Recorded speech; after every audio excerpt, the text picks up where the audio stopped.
గందరగోళాన్ని దూరం చేస్తూ రైతులకు ఒక శుభవార్త వినిపించాలని ఈ మంత్రివర్గ సమావేశంలో సహచరులందరి సూచనల మేరకు ఈరోజు నిర్ణయం తీసుకోవడం జరిగింది. రైతు భరోసా కార్యక్రమంలో భాగంగా వ్యవసాయ యోగ్యమైన భూములన్నింటికి రైతు భరోసా పథకం కింద నిధులను ఇవ్వడం జరుగుతుంది. గత ప్రభుత్వం రైతు బంధు పథకంలో భాగంగా సంవత్సరానికి 10,000 ఇస్తే మా ప్రభుత్వం ప్రజాపాలనలో రైతులందరికీ సంవత్సరానికి 12,000 రూపాయలు ఇవ్వాలని నిర్ణయం తీసుకున్నది. అదేవిధంగా భూమి ఉన్న రైతులకు రైతు భరోసా పథకం కింద వ్యవసాయ యోగ్యమైన ప్రతి ఎకరాకు 12,000 రూపాయలు ఇస్తున్నప్పుడు తండాలలో, గూడాలలో, మారుమూల పల్లెల్లో ఉన్న భూమి లేని వ్యవసాయ రైతు కుటుంబాలు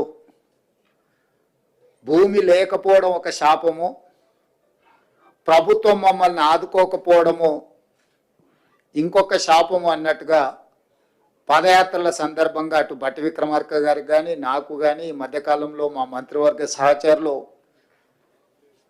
పర్యటనలకు వెళ్ళినప్పుడు దృష్టికి తీసుకురావడం జరిగింది.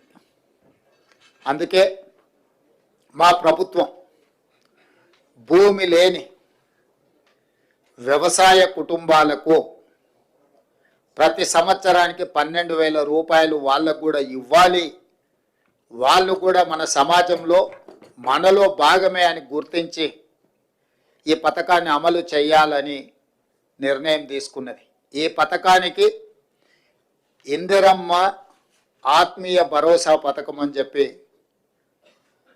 నామకరణం చేయడం జరిగింది. ఈరోజు భూమి ఉన్న వ్యవసాయ యోగ్యమైన భూములకు రైతులకు ఎకరాకు 12,000 ఇవ్వడమే కాకుండా భూమి లేని వ్యవసాయ కుటుంబాలకు సంవత్సరానికి 12,000 రూపాయలు ఇందిరమ్మ ఆత్మీయ భరోసా పథకం కింద ఇవ్వాలని నిర్ణయం చేయడం జరిగింది.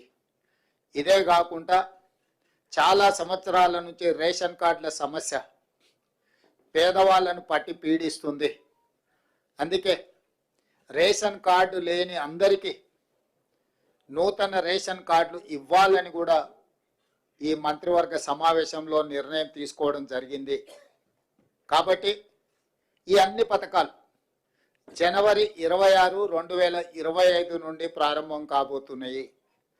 జనవరి 26, 2025కు ఒక ప్రత్యేకత ఉన్నది.